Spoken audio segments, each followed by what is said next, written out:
Hello, everyone, and thank you for joining us today. We will be starting in 1 minute.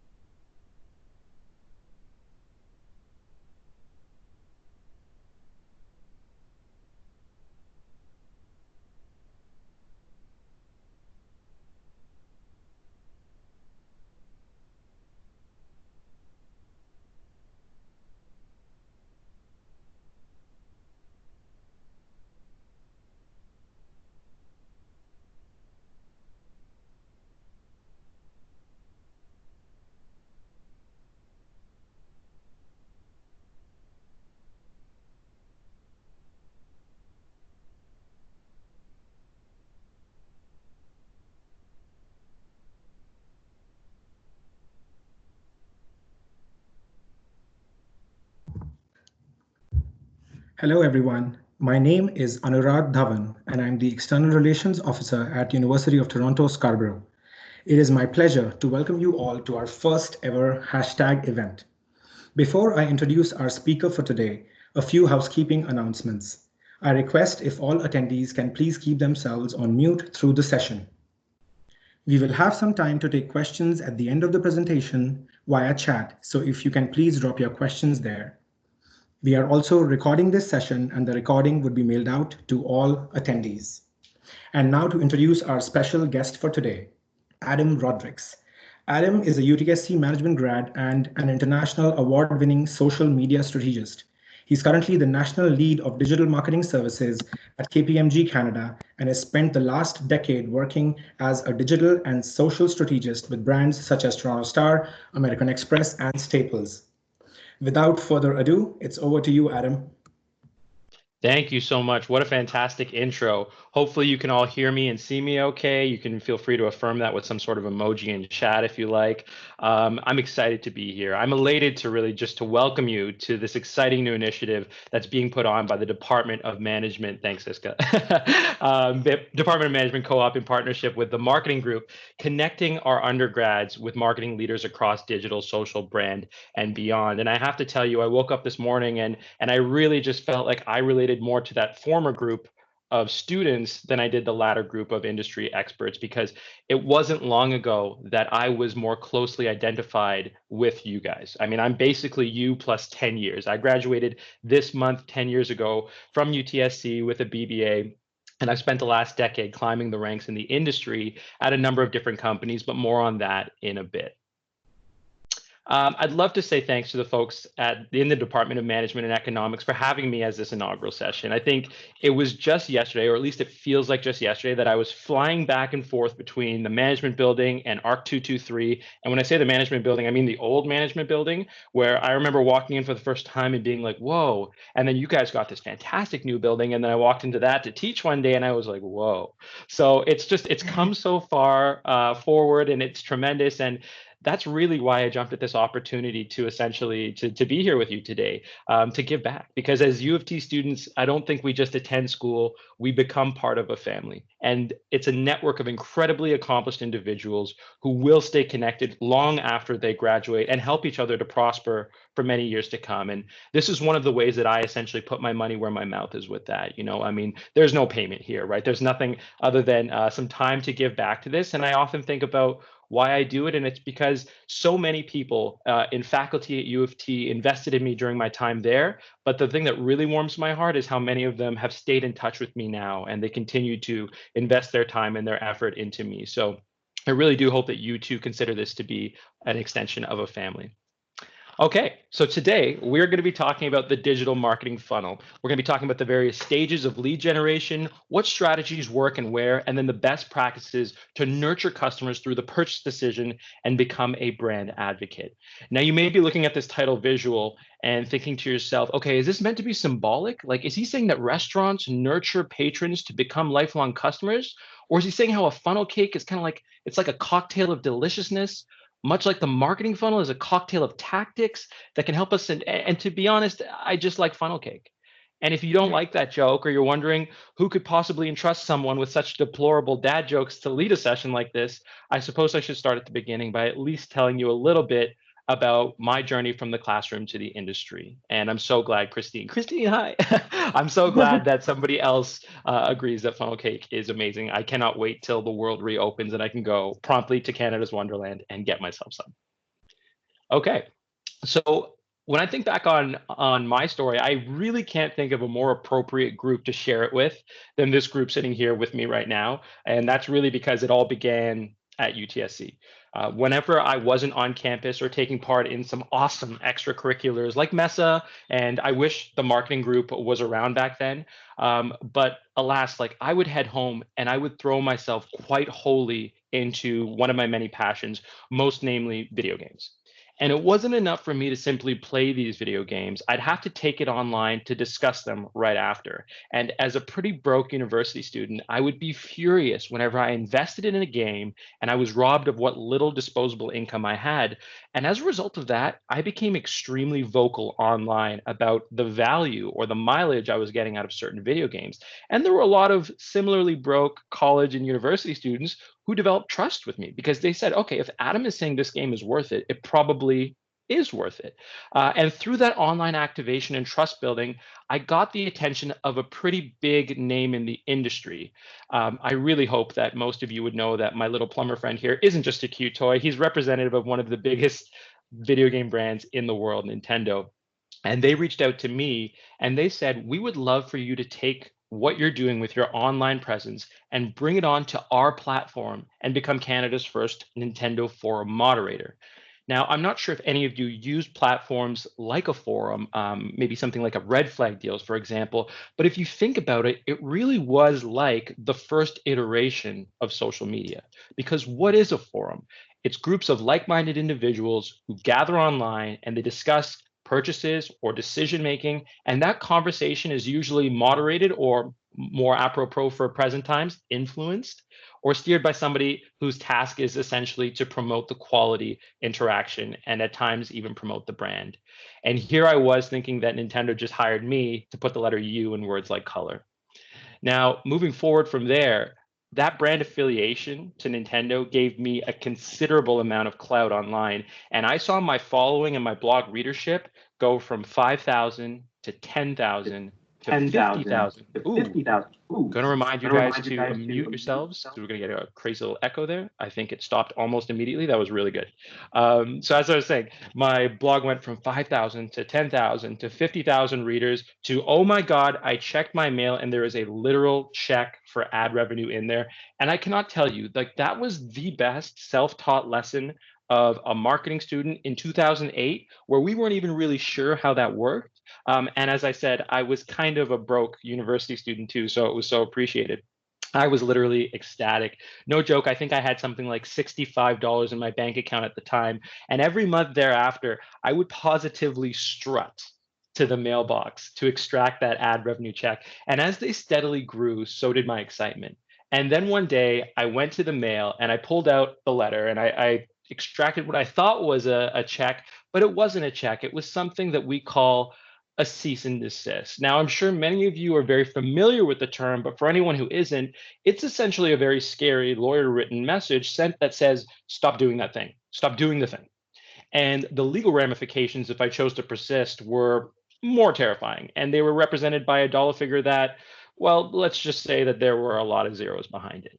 And this represented an important point in my life because I found myself now a fourth year student at UTSC, one semester away from graduating, thinking about getting a job. And when I got this note, it really forced me for the first and the only time in my life to put the muzzle on online. The risk was too high. I had bigger fish to fry. I had to keep my eye on the prize. My priorities needed to shift. And so I sold my blog. But what happens when you stop producing content online? And this directs basically into our digital marketing content for today. When you start to create or when you stop to create content online, does it go away?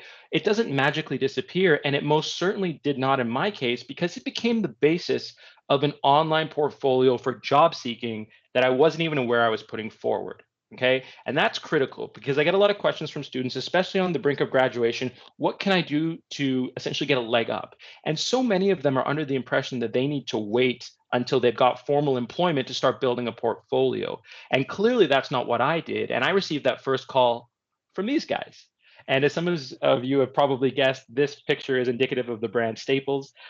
They stumbled across some of my tech reviews that I was doing when I had the blog and my analysis online that essentially got me into hot water, but they had a very different reaction to it. They told me that they loved what I was doing and they wanted to know if I'd be interested in coming on board to play a similar role for their community of employees and their store associates. Now, those of you in school, I get it, especially if you're in marketing. We do not aspire to work at an office supplies company. We don't think that's the end goal. It was a fantastic time in my life, but at the point where I was in fourth year, I was graduating from U of T hoping to work in sexy marketing. I wanted to work for the Nikes or the Starbucks or the Raptors of the world. And somehow this offer, albeit unsolicited and very much needed to work for an office supplies company, didn't quite get me to jump out of my chair. But as I said a little bit earlier, I think I had $65 in my bank account. So of course I accepted. And this is where the digital marketing funnel really first became evident to me. Because one of the first things that I was tasked with when I joined Staples was essentially to foster a community where there was clearly a divide between the corporate office and the stores. And you think to yourself, okay, what stage of the funnel is that? And what is the business problem there? Well, one of the first initiatives that I worked on at Staples was extremely top of the funnel, extremely top of the funnel, where you know you have a real problem just simply generating awareness and you're lacking the audience's attention. If you don't have that audience attention at the very top of the funnel, you aren't even permitted to have the conversation. So my response to this business problem was to essentially work on an internal podcast that we called Behind the Button, like the Staples Easy Button. I hope I'm not dating myself with that reference, and some of you remember that you slapped it. It said that was easy. They had commercials on it in the early 2000s. Thing was awesome. We sold it for a little while. I loved it. It did nothing else, by the way. It was just a button. It was a novelty item, but I loved it. Anyway, I digress. So we created this Behind the Button podcast, and we basically played it company-wide. Didn't matter who you were, how senior, how junior, you got access to this every week. And I used that podcast as a catalyst for more content to eventually tease some middle of funnel content like blogs, how-to videos to showcase store wins, and to offer up information on upcoming offers that store employees loved learning about quicker than they would otherwise. One of the best parts about digital is that we can be nimble. Oh, and it's a podcast, so it actually ends up being a lot more engaging than, say, the company newsletter that you've already skimmed through 3 times. And it worked. So I was so happy that it worked that essentially I realized I had proof of case for digital, right? I mean, I used podcasts as a mechanism to move down the funnel, but I knew that there were other tactics that I was using more so for my personal means or on my blog that I wanted to bring into the ecosystem. So I shared my metrics with the leadership of the company and I begged them to let me start a corporate Twitter account. Now, they were very savvy even at that time, and they looked at me like, Adam, are you crazy? Do you know what people do on Twitter? And they challenged me with that, and they were absolutely right. People complain on Twitter. That is a lot of Twitter. They weren't wrong. But like I told them, much of the divide that we had started to shift between the stores and corporate, really the remedy to that, the first step towards better quality online engagement had to be us joining the conversation and showing that we were listening. So they greenlit that first social media account for me, and it launched my career in social media. Essentially, from there, I grew at Staples for the next 4 years before taking on a digital strategy position at the Toronto Star, helping them with their big migration to online. And then I consulted for such brands as Air France, American Express, Microsoft. And for the past 5 years, I've worked at KPMG in Canada, where I'm now the national lead of digital marketing. And I oversee social, web, paid media, and SEO. And I think about it so fondly. And I think about that feeling I had this morning because it was a humble beginning in the halls of UTSC as I was sprinting between classes and buildings because I didn't do my timetable properly. And it's all really because I took the initiative to act on a passion and unknowingly turned it into a portfolio. That's really where it all came back from. So that's my story. Whether you love it, whether you hate it, whether you think it's fake or not, I'd love to know. You can message me after the session, and we can geek out on the finer details. But now let's really shift into the meat of today's presentation. And before we get into the funnel itself, there are questions from students that come up literally every time I do a talk like this. And there are 3 of them that come up so often that I insist on banging them out right now so that we don't have to waste time doing it afterwards. And of course, you can always drop them in the chat. We'll get to them afterwards as well. But let's get to those 3 that always come up, inevitable, right? So the first one, what is the single hottest skill that you're looking for when you're hiring in digital? Is it some sort of design suite like a Photoshop? Is it a programming or a coding language? Is it a piece of analytics software? And the answer is more than a proficiency in any piece of software. I'm looking for those soft skills, those personality traits that show me that you are going to thrive in a fast-paced, ever-changing marketing environment like digital. Because the fact of the matter is, many tools that we use, and I think most social strategists or digital strategists would agree at larger organizations, many tools that we use, they're proprietary in nature. So you don't even have an opportunity to train on those until you join. And for anybody who's ever learned anything themselves through YouTube, you know there is no shortage of access to great resources out there. So what I'm really trying to look at, what the lens that I'm coming at it from, is evaluating how you're going to thrive in a fast-paced, ever-changing market like digital. Okay. Now, the next question that I get all the time, it's about big bets. What is my big bet for 2020 that you should brush up on in terms of your skill set to future-proof it and to make sure that you are attractive to prospective employers? And my answer to that in 2019 is the same one as my answer in 2020, and that's essentially video, right? Video makes up 2/3 of content on the internet, and you don't need to take it from me. Think about your own browsing habits. How far do you need to go down your feed on Instagram, on a Facebook, on a LinkedIn, even on some news outlets before you hit an auto-playing video, right? It is the way that consumers have voted through their clicks and through their marketing funnel actions that they want to receive content. And now, so brands have essentially responded in kind. And that last question, and this is a question that I'm super pumped to present to a student audience because it changes the game. It literally changes the game. There's never been anything like this other than digital marketing. So finally, the question that I get all the time has to do with if we can't measure it, is it really worth having it as part of my digital marketing strategy? And the answer to that was traditionally, no, of course not. I mean, if we can't measure it, we can't iterate for success, and we won't be able to see where our tactics are coming up short to shift those dollars. So no, absolutely no. Then this new type of media emerged online called dark social. I hope someone online has heard of dark social, but if you haven't, you're going to be hearing a lot more of it. Let me tell you what it is. Dark social refers to all of those great conversations that we have online that essentially we don't have real analytics or insights deeply attached to it. So what's an example of dark social? An expiring Instagram story or a direct conversation on Snapchat. Can we track it? Sort of, but not really from a brand's perspective. But can it shift a purchase decision? You bet. So I love how answers to questions are changing in digital over time, and you get to be at the forefront of that shift. You get to come into organizations and bring value immediately from day one. I hired 2 people in January of this year, and those 2 people, because they were working specifically on social, they essentially had an opportunity to come in and on day one, start talking to us about TikTok and Instagram and live streaming. And I can't think of too many industries where you'd step in and on day one, you wouldn't be in a training mode, you'd be in a position to add that value. So that was incredible. Okay, so moving forward, there we go. The last thing that I really want to say, why do we do this? Why do we do any of this? If you're in this session, you may have an aspiration to be a digital marketer, and you might be thinking about how do I essentially quantify my success?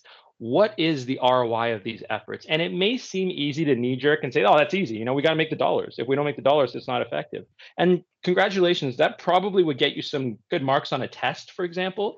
But in the real world, the funnel is so much more complicated. I remember the first organization that I joined out of U of T. I sat down, I was in a meeting, they were talking about the funnel, but there was no picture, there was no diagram. And the thing that was even more terrifying about it, their funnel didn't match what I knew as a funnel. It was right then and there that I realized there were so many different versions of it, and there were so many different ways to refer to the different stages of it. So if there's one thing that you learned today, I don't want you to memorize any of the graphs that we're going to look at today. There's no test, right?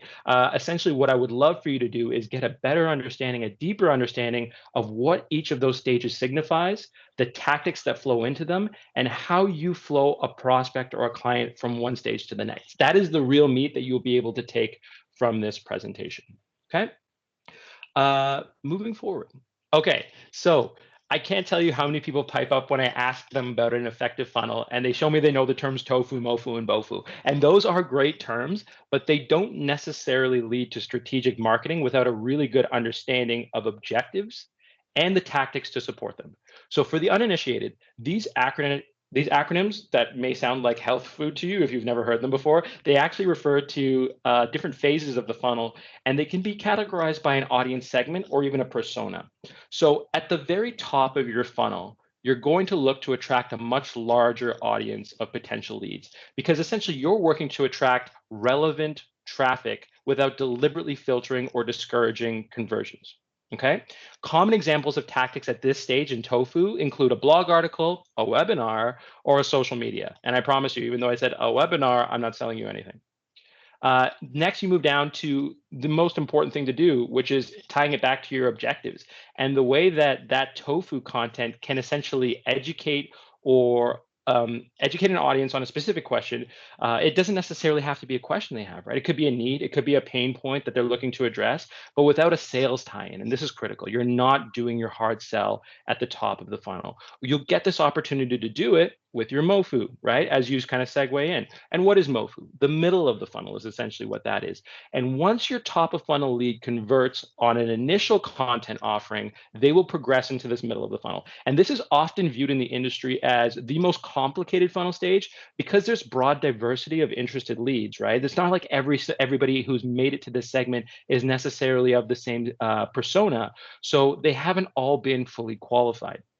In the middle of funnel stage, your content should really aim to continue to educate, but you have to start to position your company as the solution to the lead's needs and challenges. So, as an example, if somebody's searching for above ground pools, how can you position your content to talk about your products indirectly? Maybe it's by the importance of certain features so it doesn't burst. I don't know a lot about pools, but that's a great example, right? You're talking about adjacent content and you're indirectly talking about your value prop.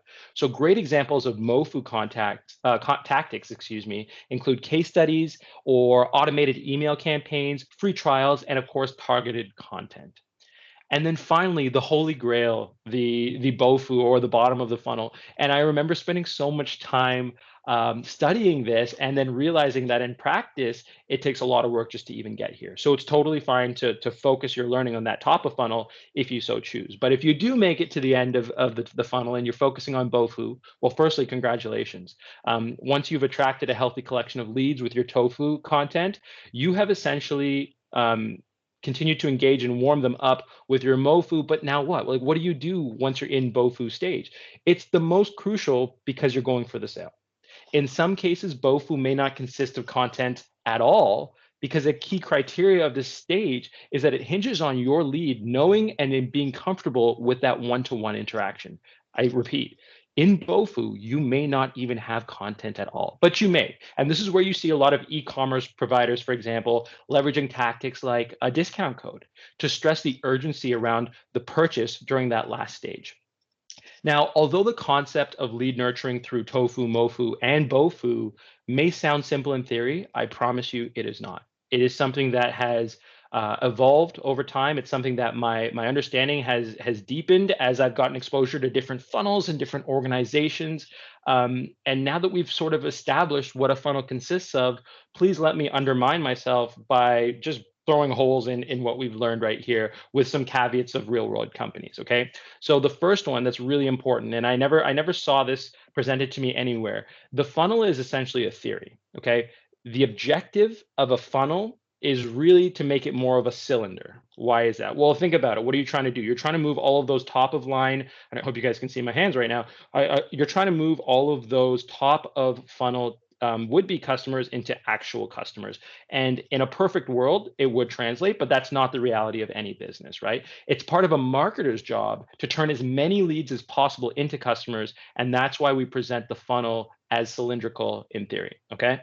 The second thing, and I kind of touched on this in the beginning, I remember this right after graduation, having this stark realization when I was sitting in a meeting, and it reminds me of that meme where there's a cat, or excuse me, it's a dog, and it's sitting in a burning house, and he's like, "This is fine." That was my feeling in the meeting because I realized right then and there that there was no single agreed upon version of the funnel.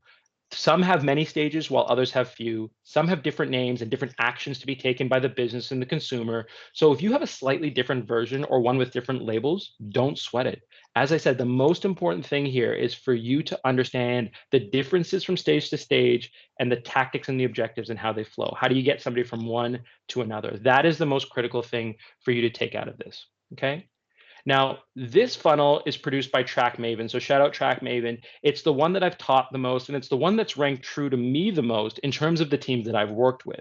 And it's separated into 6 different areas. Each is supported by where your potential customer is in their purchase decision. Now, in my experience, you aren't trying to memorize this to use it most effectively, okay? You are trying to essentially, and I love that other people like this one too. This is just the one that I gravitate towards the most, and it's really deep in my understanding. But as I said, we're trying to understand through this objectives and flows. So let's do this in a bite-sized format, okay? Let's just look purely at the different stages, not look at the tactics. So awareness. This is where your potential customers are first drawn in. As I said, trust is established, and this is so key, especially when we look at millennials and Generation Z, something that unites us as two adjacent generations. We are detached from institutions. We don't trust the same way that previous generations did. So lead generation takes place in awareness, and info is essentially being collected for lead nurturing. Then we essentially flow it down into the interest stage. Okay, so you've got some of your leads from awareness. That's awesome, but they need to now learn more. They can learn more about your company. They can learn about your products or services, any helpful information that you can provide. And this is a huge opportunity for your brand to develop a relationship, key, a relationship, and introduce your strategic positioning. There's a huge debate happening right now on LinkedIn that some marketers are doing it wrong because they are totally skipping the interest part of the funnel because they're assuming that when consumers panic, they're ready to buy right away. But think about yourself. Unless it's a product that you already have, like for example, Lysol wipes, where you know what it does and you probably bought them sparingly before this all happened, you're not necessarily just going to jump to a purchase decision. You still need to go through the funnel. It may be an expedited funnel, but there's still a funnel, right? There's no consumer that ever goes, oh my goodness, I'm going to panic. Let me just buy this thing right now, right? You need to understand the use case. And from there, we move to the consideration phase. And this is the phase that I talk about the most at work. This is the phase that, frankly, I think is a lot of fun because this is the stage where your leads become marketing qualified leads, however you quantify that. And how they're qualified is essentially determining, are they a prospective customer, or do we need to give them more information or share more about our value prop, right? Are they in our consideration set is something you'll often hear in offices.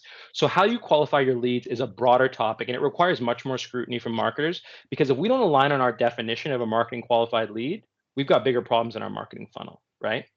Now, once we've got that in place, we move down to intent. And to get to the intent stage, the prospects must demonstrate that they are interested in buying the brand's product. How do they do that? We'll look at that in terms of KPIs and tactics, but this is really an opportunity for marketers to make a strong case for why their product is the best choice for their potential buyer. Okay. And if you don't put that information out there, what are the odds that that prospective buyer may just go to another website, right? If I think of a stat that's now a little bit dated, but it's crazy. I think one of the craziest stats about it is essentially that you are doing 25% of long tail searches every day on Google, and they've never been searched before. And if you think about your own browsing behavior, yeah, you can talk to Google like it's a person now, right? As consumers, we have that choice. I have the ability to go on Google and type in who was the guy in the movie with the thing on his face, and Google's like, bam, that was Nick Cage in Face Off. That is the nature of the world that we live in. And that's where you have to really nurture your connections in the intent stage if you want to move them forward to evaluation. Okay, and in evaluation, you are almost there. In the evaluation stage, buyers are making a final decision about whether or not to buy a brand's products or services. Typically, marketing and sales work together to closely nurture this decision-making process and convince the buyer that their brand's products is the best choice. I say typically because one of the real-world problems that I've experienced, and we're going to get into this at the latter part of the presentation, is that sometimes rather than working in tandem, you get marketing and sales, and they don't, right? They look at ownership. They look at who's to be attributed with this win. And in my experience, anytime that you prioritize collaboration between those two divisions, you're going to move more people down to the final stage, which is the purchase decision. you're here, right? This is the last stage of the marketing funnel. It's where a prospect has essentially made the decision to buy and they turn into a customer. And this is where sales takes part of the purchase transaction. I think that a positive experience on the part of the buyer is so critical here. Like, don't just look at purchase as the finish line.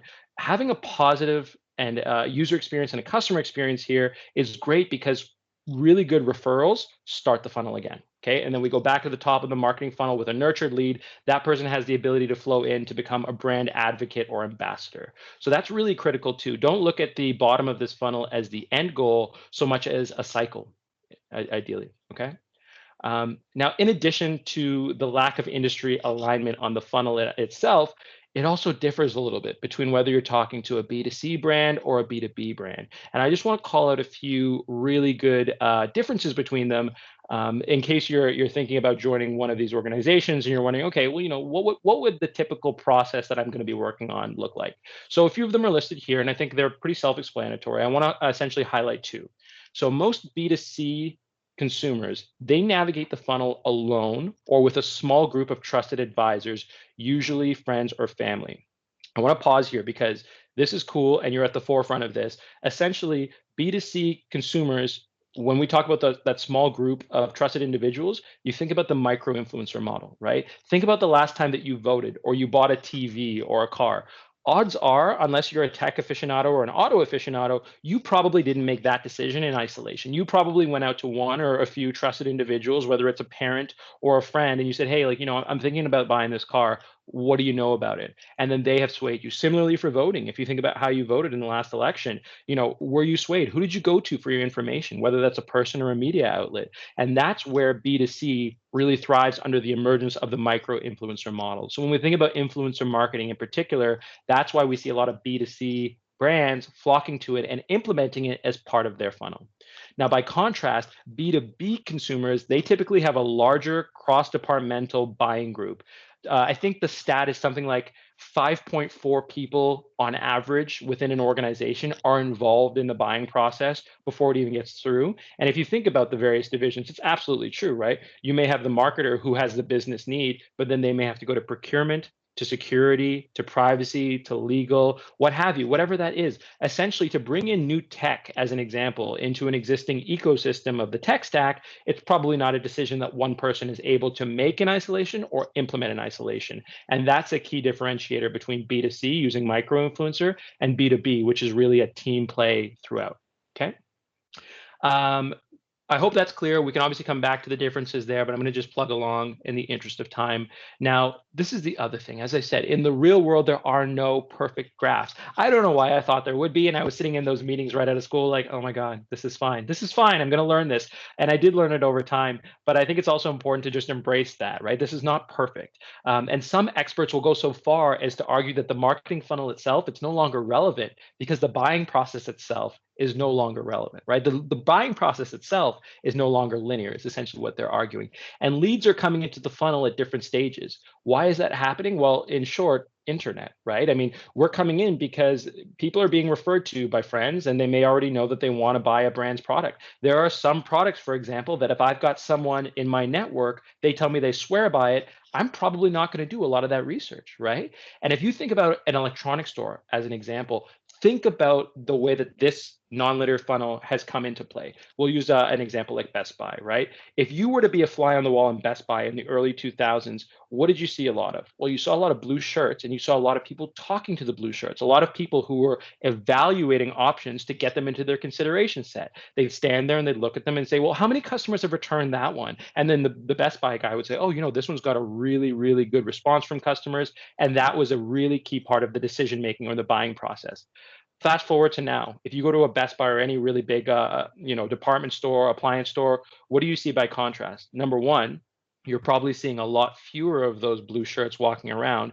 And number two, the experience for virtually everybody in that store is head down. They're doing their research in front of their product rather than going to the salesperson because they, number one, don't trust the same way that we used to trust, but the buying process is no longer linear, right? Access to information has essentially increased due to the technological advances, which means the rise of the internet, and customers are increasingly doing their own research and depending on that digital content to inform their purchase decisions. So it's worth noting that some experts doubt the approach, saying that brands, they may be putting themselves at the center of the customer journey, but customers, they don't think that way, right? They're not thinking about you, they're thinking about themselves. But at the end of the day, there's no model that's perfect. So the important distinction here is that the customer decision journey and the marketing funnel will be used in perpetuity, probably by marketers. Therefore, it's still relevant. Whichever iteration you're using, as long as it's helping you to understand who your customer is and where they are in that process, what they need next, it's going to be relevant to you. Okay. Now, there is a heated debate. I was talking about it a lot earlier about, what's happening on LinkedIn. Who owns the funnel? Right? Who owns the funnel? And I have heard such amazing arguments from both sides of it. One side will argue that consumers have become more dependent on digital content to inform their purchasing decision. So marketers have taken on more responsibility in the funnel as they continue to essentially nurture prospects during the purchasing process. However, there are some who see that the funnel is being split vertically, with both sales and marketing owning that full funnel. And they argue that salespeople are increasingly becoming thought leaders to drive awareness by doing outbound reach. And when I think about the business development folks that I work with, that is so true. I look at them and how they have upskilled has been tremendous. And in this scenario, I think that marketing and sales, they work the best. As I said, when I look at conversions, when I look at the amount of people that convert that funnel to more of a cylinder, what's really critical there is the collaboration between marketing and sales. You really just want to ensure that the customer experience and the user experience is being prioritized, and you're going to have a better time than if you're fighting internally.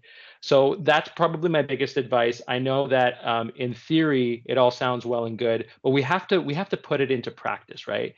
And I really do believe that all of that is essentially useless until we strategically apply it to the tactics that are going to support it. So to deepen your knowledge, I want to share with you, frankly, just some facts that are really cool. Water cooler stats at face value, they're just damn interesting. But when you think about them in the context of the marketing funnel, you're probably going to get your brain firing on all sorts of ways that you can incorporate them into your strategy. I know a few of you have side hustles, maybe starting your own online business, maybe you maintain a second Instagram page. Start thinking about how some of these stats I'm about to present could give you some opportunities to change that or act on that, okay? The first one, if we were to take all of the major social networks in the world and we used their user bases and we treated them as citizens of a country, so a population, Facebook would be the largest country in the world. Number 2 and 3 are obviously real countries. Number 4 would be YouTube, which is ironically the number 2 search engine in the world, right? How often are you typing in a Google search and the second result is a video? Number 5, anybody, and just type it in, unmute yourself if you know what number 5 is, if you've seen it before. Please don't say Pengu, it's not Pengu. Anybody? I'll give it a couple seconds. Deborah says Linux, it looks a lot like it. Weibo, QQ. George, my man, that's what I was going for. 10 cents QQ. Daniel, you got it too. Michelle, okay, we got some smart. Look, I teach at another school, so I'm not supposed to show favoritism, but this is why I say U of T students are the sharpest. I'm just going to leave it right there. Yes, QQ. Look at that wall of QQ. I'm not sure if all of you are just now copying George, but whatever it is, I like the savvy. Why is QQ important? There are massive industry trends that we're now seeing in North America that are coming out of QQ. For example, the killer app. We've been talking about the killer app for the better part of a decade or 2 decades, but what's really interesting about what QQ's done with number 6, which is WhatsApp, Facebook-owned WhatsApp, is essentially evolving on the WhatsApp model. And it's not necessarily just QQ, but it's Eastern tech that's influenced us. So it would be something like, for example, I'm talking to Anurag and I say, hey, Anurag, we need milk. And Anurag and I don't even live together. It's pretty clear that we're on different streams at different locations. I don't know why I said that, but that's the use case, right? When we say that in chat, milk is going to show up hyperlinked in our conversation. Clicking on it will add it to my Amazon cart. It then geo targets me and says, okay, based on where Adam is, there are 3 close pickup depots so that he doesn't have to deviate on his way home and everything is seamless. Now, I'm sure if I could see all of your faces, there would be a look of horror on them. And I completely agree. I think that would be an immense infringement on privacy. It's just important for you to understand this is one of the ways that the digital marketing funnel has essentially been condensed, right? If you think about all of the different objectives and what you're able to do that with that, that's essentially what it is. Reassessment to CPA Ontario, as you mentioned earlier, which means you're sending in your job description. and we would be able to confirm whether or not that role an interesting is eligible for you right to there. start recording your practical experience. I'm going to pause for just a second. Do you mind going on mute, my friend? Thank you kindly. Although I did love that. Can you guys hear me okay? I think we just had a couple of different inputs. Is that better now? Okay, yep. Awesome. It's always better when we don't have to play tug of war for the microphone. Okay, so and Johnny, that's an awesome question. I've seen some awesome questions coming through the chat. We're going to get to them. I'm almost done. But I think this is the fun part of the presentation too, right? So when we think about those world populations, here it is, especially during times like COVID, you think about how all of the peak times online have essentially been thrown out the window, right? And what that means is we could just replace all of those peak times with we are all always online now. And that's really interesting from a marketing funnel perspective, because how does that change your tactics, right? You're probably going to flow certain things up and give them prioritization, just knowing you have a captivated audience for a longer period of time. Next cool stat. Okay, so purchase decisions. As a social media marketer in the infancy of my career, we always quantified our efforts by assessing ROI, right? And if that quantification if it ever took the form of, hey, we got 12 likes and a retweet, I would not have a job. Let's be very clear about this. So the way that we ground it in digital, the way that we measure our effectiveness is essentially using those tactics to determine where you are in the funnel, those KPIs that are attached to it. So sometimes people ask a question like, oh, what KPIs do I use for my marketing funnel? Well, it's a valid question, but at the same time, you probably want to look at the tactic that you're using within the phase. So for example, if you're doing a targeted email blast, well, your open rates are still going to dictate your success at that. And it's also going to dictate whether or not it's successful enough to flow into the next tactic. So that's how I want you to approach purchase decisions and thinking about that as well. The next stat is positively terrifying. And it's highly debated, but I still want to put it out here. Attention span. The opportunity now is shorter than ever to make your mark. So when we think about the attention span of a goldfish at 8 seconds, and the adult North American male was measured just at about 7.5 seconds, that's crazy. That's crazy. I know, as I said at the outset of this presentation, I'm amongst family. So obviously, I can confess to you that I'm that creeper on the GO train of the TTC that's looking at your phone and how you're scrolling. And it's not, I know if you were like, oh my God, why did we get this guy in to do this presentation? The reason that I do that is not because I care what you're saying to your boyfriend or girlfriend. I'm looking at the user behavior and how they scroll. How many of us, as we scroll through our phones, our fingers and our screens never even come to a complete stop? That is the attention span that you are fighting with. So when you're talking about the importance of the awareness phase of the funnel, it is critical because you do not yet have permission to talk to this person, and the opportunity is about that big. Okay, I'm going to wrap up in about 5 minutes, but the last thing that I do want to say is future-proofing your strategies. One of the ways that you future-proof your strategies or ensure that you are not going back to your funnel and your tactics every few months is to look at things like growth rates. Look at the healthiness of the platforms that you're activating on. Are they antiquated tools in your tech stack? Do they plug into your CRM and to some of your other systems or not? Because if you don't know essentially how relevant something's going to be in a year or 6 months with how rapidly digital changes, you're going to have a bad time. Okay. Now, I've done a lot of talking, and I'm not exactly allowed to assign any of you lovely people homework, but in my experience with the marketing funnel, the real value here is going to be in taking what you've learned and doing a deeper dive by applying that knowledge. And I promise there are interesting ways to do this. Learning in digital can be so interesting. Now, before I go to the final 2 takeaways, I'll just pause right there and just say, very simply, thank you for your attention. I really do appreciate your time, and I so wish that when we started talking about doing hashtag together, I was elated to come on campus and meet all of you in person. So we've adapted with the time. So kudos to the management team and to the marketing group for persevering and pushing it through. I think you guys have been tremendous, and I sincerely do hope that in the future we get a chance to meet and we become part of that growing U of T family. So before I get to the next 2 slides, please send me an invitation to connect on LinkedIn. And in that invite, I would like for you to answer me the following 2 questions. Okay. Now, TikTok. We all know TikTok, right? It's the supreme time suck. It has been an amazing send to me during the times of isolation. And it really, if you don't know what it is, it houses short mobile videos and provides a platform for creating, sharing, and discovering. It's basically like karaoke for the digital age. It's awesome. But what does this mean from a business perspective? If you're really going to apply your knowledge of what we learned today, I want you to reflect on what stage or stages of the funnel we've discussed, and including your invite to me on LinkedIn, where does TikTok fit in? How could it fit into your marketing tactics? Essentially, this is the part of us as really good marketers. I think rather than being a passive consumer, you want to be an active consumer. And when you think about that in the context of social media, it means that when you look at a message, you think, okay, what's the business angle here? What's the business purpose? What's the value prop? And with TikTok, I think there are a lot of people that have yet to define it. So by going through this exercise, whether you do some research or you just go through, the rabbit hole of TikTok, you are exercising some judgment here that I think a lot of leading brands in the world have not done it yet.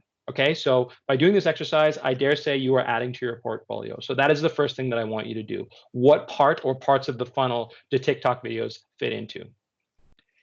And then secondly, the other piece of homework that I have for you can be really fun if you're celebrity obsessed, and it's evaluating their strategies. Okay. Now, I'm personally a late night fan, and tonight, if you were to watch, for example, I know you will simultaneously probably be on your phone and watching the segments, right? So essentially, I want you to think about this in terms of their online persona. Simultaneously, check out whatever late night show you like. Check out the late night guest digital footprint. What marketing touch points do they maintain? More importantly, what actions do they ask you, the viewer, to take? Are they simply coming online to their Instagram and on their story, they're saying, hey guys, I'm going to be on Jimmy Fallon tonight. Would love if you tune in. Or do they want you to watch them for some other reason? Are they selling something? Are they promoting a movie? A question that I used to get a lot was, wow, I haven't heard from so-and-so actor in so long, and now they're coming and they're doing all these things. I wonder why they went away. I think the real question there is, why did they come back? What are they promoting? And more importantly, where does that fit into the funnel? Where does that celebrity's marketing strategy consider you, the viewer, in that marketing funnel? So don't care which one you watch or really what you watch, but I'd love to hear some hypothesis on essentially what they're trying to get you to do. Okay, so I hope those are fun.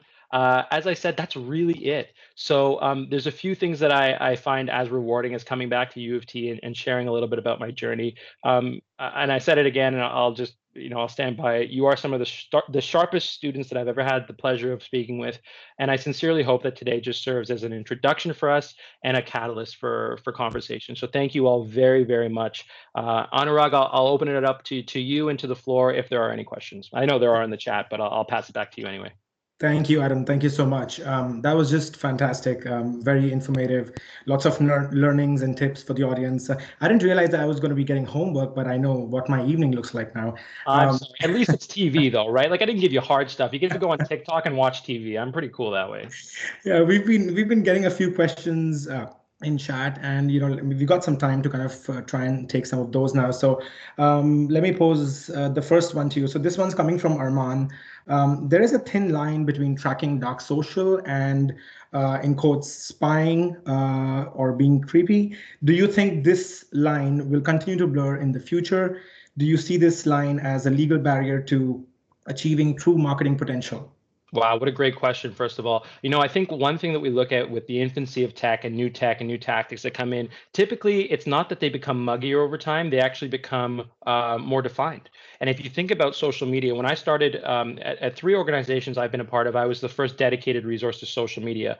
I went from having a lot of conversations begging my leaders to even do social media because they weren't quite sure. They really thought the only output from it was 12 likes and a retweet. I'm serious. But what happens when more people embrace it? Essentially, it becomes more defined, as does the overall customer cycle. And as a result of that, it becomes more defined. So essentially what I'm saying here is dark social over time, as more people embrace it, we will get there. So will there be legal barriers? Will there be castle barriers? That's a very real threat to dark social, absolutely. But I don't think that it's going to get any muggier. In fact, I think we're gonna get some more clarity around what it can and can't do. Great question. Thanks, Adam. The next one coming from Kim. What kinds of content should be uploaded in these crises as a company who seeks profits and building relationships with customers? Yeah, I mean, I think, and I pose this to the group too, we all have marketing messages that we hate. And I'm sure if you think right now to how you watch TV, there are a few brands who will remain nameless. Okay, fine, they'll remain nameless because I'm in a nice mood today. That essentially they are just shoving their message down your throat, right? And you're like, whoa. And similarly with email marketing strategies, how many brands have filled your inbox and you're like, oh, wow, I really was wondering what that shoe supplier that I haven't transacted with in the last 3 years was doing about COVID. Thanks for that. The important thing here is to focus, much like your marketing funnel, on the customer needs, the customer pain points, and the customer questions. That is the content that I am most receptive to now. And I encourage you, as you think about your marketing messages, put yourself in the shoes of your audience. Think about it from their perspective, especially in terms of search, right? Because if you can chock your content full of really good, rich keywords, for example, that you know people are prone to searching, you're probably going to increase your discoverability as well. But in short, it's about having that lens of the audience as opposed to the brand's message. No one cares about us as a brand. Thanks, Adam. Next one's coming from Johnny. What would you say would be the catalyst that propels YouTubers and other influencers in 2020? You know, it's so crazy because the realm of content creators is now so broad that I probably couldn't give you one answer that works. I do love consistency myself, so I love when a YouTuber, for example, tells me exactly what I'm going to learn up front, and then they stick to that with consistency. So if I'm expecting weekly content on Mondays and they deliver that, that's great. I hate people who are self-plugging to start their videos too. So if you're asking me to like and subscribe, I'm either buffering or I'm clicking off for the most part. So those who understand that drop-off rates on videos skyrocket in the first 5 to 7 seconds and they get right into it, that's another thing that you can do to earn my attention and earn my click. Essentially, I want, just like Google, I want to be matched with the information that I'm searching in as few clicks and as little time as possible. So whichever YouTubers are doing that, I think are the most effective to do. And it's not just YouTubers, right? Look at TikTok as an amazing platform for content creation. Instagram has been and will not go anywhere for that. Even things like Twitch streams, right? People are doing tremendous things from a content creating perspective, and there is no one template for success anymore, and I love that. Great. Faizan wants to know, what is the one thing you really like seeing on a resume for digital marketing? Yeah, and that's a more, I like to see a degree from U of T. I'm kidding. I'm not kidding, but I do. It does come up in conversations when I see that, and it's fantastic to have something that you can bond over. At the same time, I think I love seeing people who are very clearly self-starters. So they've got proficiency in a multitude of platforms. So for example, when I'm hiring for social, it's so great to see somebody who has not just worked in one tool for 3 years, but they've got Sprout Social and Meltwater and Hootsuite and Spreadfast and Chorus on there, and it just shows that they've got that hunger for knowledge. Because for many of the jobs and many of the people that I look at within digital, it's not 9 to 5 that has propelled them in their career. It's what we do as self-starters, the initiative that we've taken outside of work. And I go back to that anecdote about me in the classroom at U of T. It was so important for me to go home and be a self-starter on my blog, right? Those were the things that I was teaching myself at the time, and ultimately it became part of my portfolio. So I would say if you are, genuinely passionate about digital, embrace that and have that reflected in your tech stack and what you're showing on your resume. Great question. Lots of nice questions coming in. The next one from George. How do you control the narrative that goes out and it reaches the intended audience?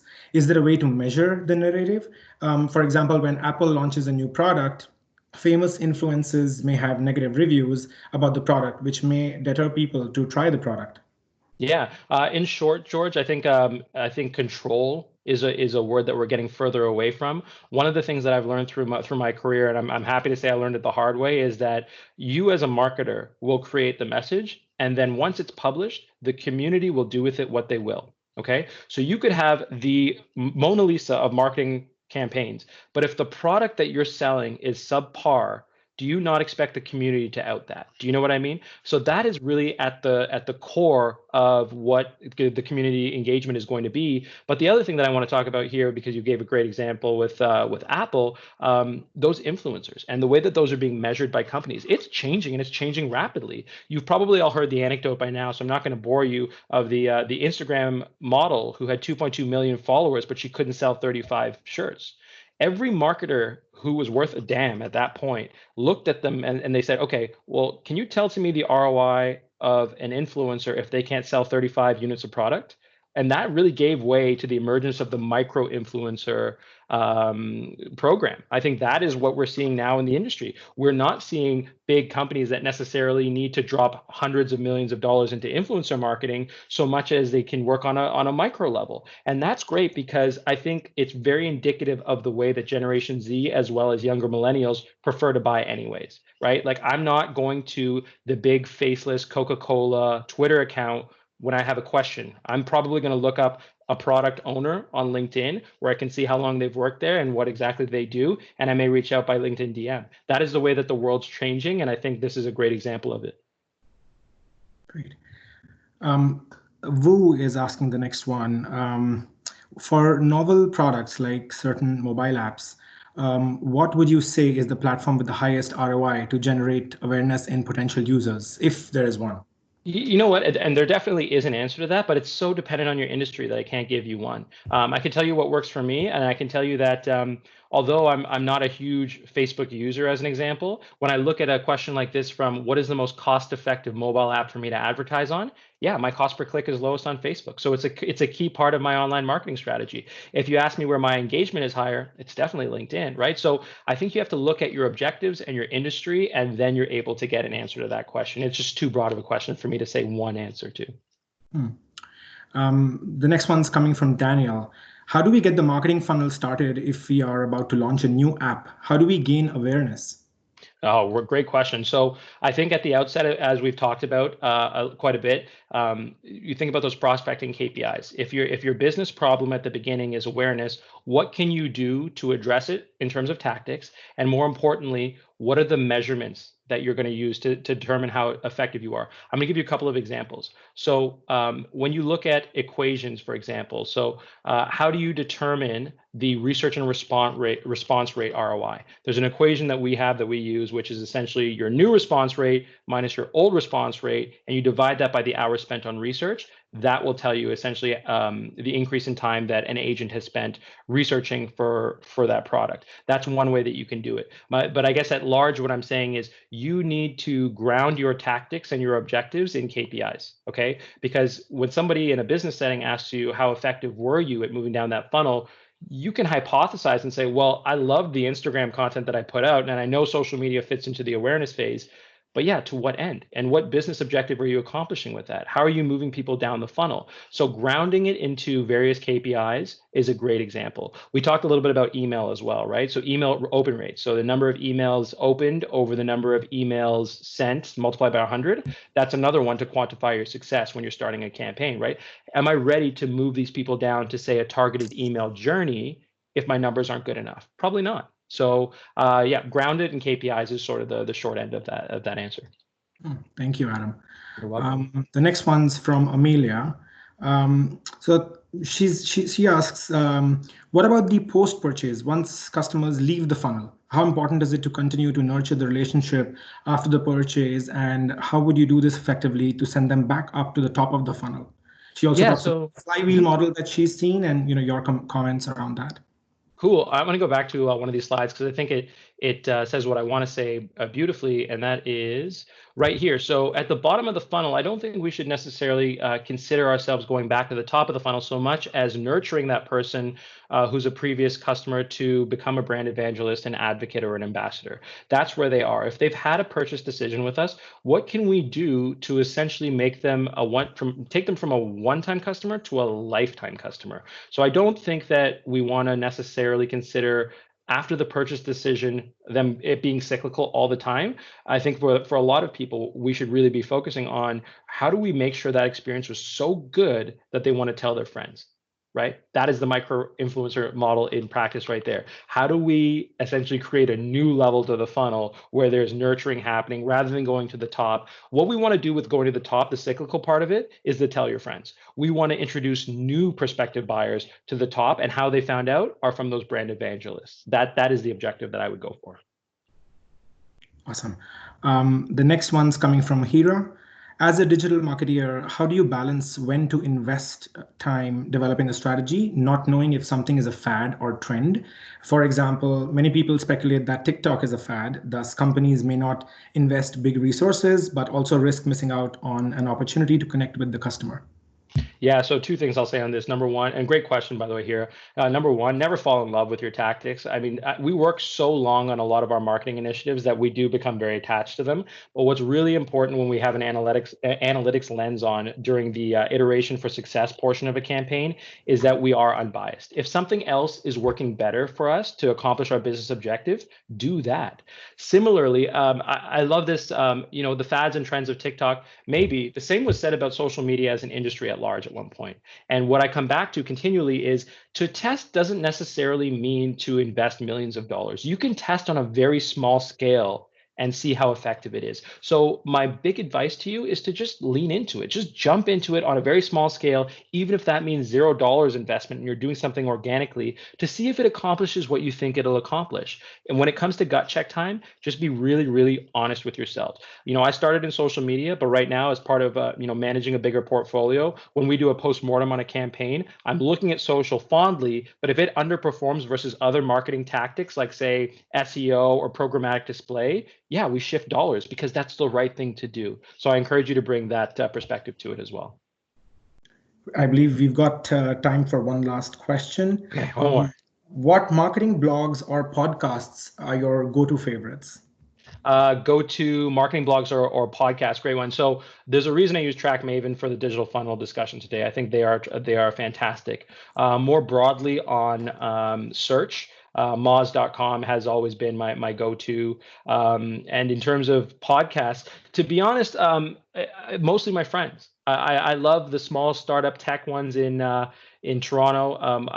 I've been a part of two of them in the past couple of weeks, so they're top of mind. So forgive me for the shameless plugs, but Ideas into Action by another U of T graduate, Hamza Khan, is an incredible initiative that I've loved.